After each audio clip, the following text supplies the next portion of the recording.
Bem-vindos a mais uma aula do Instituto Ginead. Hoje, a gente vai mergulhar num tema que é tão crucial quanto escolher bons ativos: as regras do jogo. Chegou a hora de desvendar os aspectos fiscais e legais que podem proteger e, claro, otimizar os investimentos. E olha, parabéns mesmo. Chegar até aqui, já com uma boa noção sobre ativos e estratégias, é um passo e tanto. O material do Instituto Ginead reconhece esse avanço, mas a jornada não termina na escolha de uma ação ou de um título, né? A resposta para isso está em dominar o mapa fiscal. Ignorar as regras pode acabar levando a multas, dores de cabeça com a Receita Federal. Um bom investidor não é só quem escolhe bem, mas quem também gerencia seus impostos com eficiência. É isso que transforma um bom resultado em um resultado líquido excelente. Então, vamos começar a desenhar esse mapa. A grande maioria dos investimentos aqui no Brasil está sujeita a dois impostos principais sobre os lucros. Vamos entender o primeiro, que age bem no curtíssimo prazo. O primeiro imposto é o IOF. Dá para pensar nele como uma espécie de pedágio para saídas muito rápidas. Se o dinheiro for resgatado em menos de 30 dias, o IOF morde uma fatia do rendimento. Mas a partir do 30º dia, ele zera, desaparece. É um incentivo claro para não fazer movimentos apressados. Agora vamos ao imposto principal.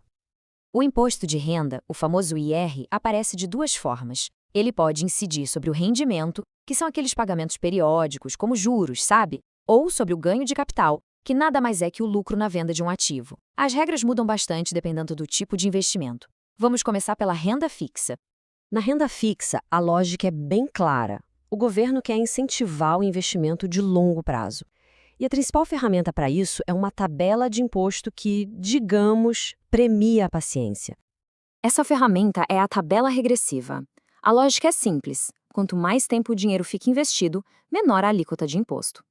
Ela começa ali em 22,5% para aplicações de até 6 meses e vai caindo até chegar em 15% para quem mantém o dinheiro aplicado por mais de 2 anos. O imposto é só sobre o lucro e, na maioria das vezes, já é retido direto na fonte. Mas a história não para por aí. Existem ainda as exceções que foram criadas para incentivar setores estratégicos da economia. Investimentos como LCI, LCA, CRI, CRA e as debêntures incentivadas são totalmente isentos de imposto de renda para a pessoa física. É um benefício fiscal muito, muito poderoso. Agora, vamos para a renda variável, um mundo onde a responsabilidade aumenta um pouco. Aqui o jogo muda. Na renda variável, o cálculo e o pagamento do imposto geralmente são responsabilidade de quem investe. E tem uma regra de ouro para quem opera com ações que todo mundo precisa conhecer. Existe um número mágico para quem investe em ações: R$ 20 mil.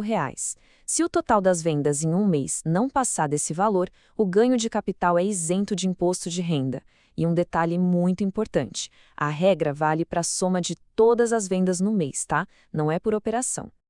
Ah, mas e se as vendas passarem dos 20 mil? Bom, aí, para as operações comuns, a alíquota sobre o lucro é de 15%. Já para o day trade, que é aquela compra e venda no mesmo dia, a alíquota é mais salgada, 20%, e não tem essa isenção, não importa o valor. E tem mais algumas regrinhas importantes. Dividendos de ações, por enquanto, são isentos. Já o juros sobre capital próprio, o JCP, tem 15% de imposto retido na fonte. E muita atenção com os fundos imobiliários. O lucro na venda das cotas é tributado em 20%. E para eles não vale aquela isenção dos 20 mil. Ok, mas como é que se paga esse imposto? O pagamento é feito usando um documento chamado DARF.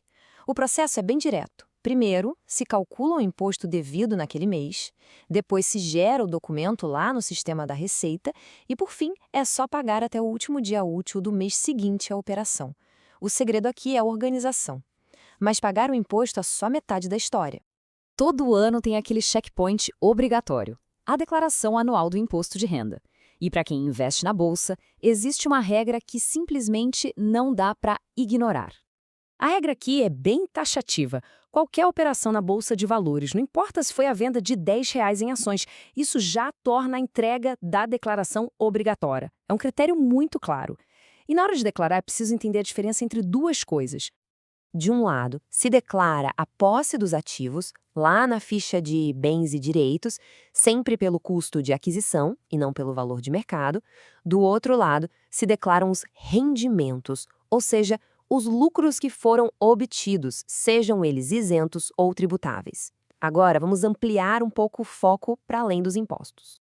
Agir no mercado financeiro envolve um código de conduta, sabe? Com direitos que protegem quem investe e deveres que garantem a integridade do sistema para todo mundo. Vamos ver os direitos.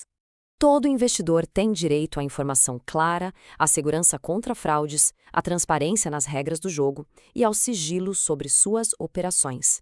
São garantias fundamentais para que se possa investir com confiança. E em contrapartida, vêm os deveres. É essencial buscar conhecimento, acompanhar de perto os próprios investimentos, cumprir as obrigações fiscais que a gente acabou de ver e, claro, agir sempre de boa fé, sem participar de nenhuma prática ilegal. E essa frase resume perfeitamente o espírito desta nossa conversa. Gerenciar os impostos não é um fardo, mas sim uma parte estratégica da jornada. É o que garante que o sucesso no mercado seja maximizado e, mais importante ainda, que seja duradouro. Dominar essas regras significa muito mais do que evitar problemas. Significa ganhar segurança e controle. Esse conhecimento não é um ponto de chegada, mas uma ferramenta poderosa para continuar avançando. A pergunta que fica é, com esse mapa fiscal em mãos, qual se torna o próximo passo na jornada de quem investe?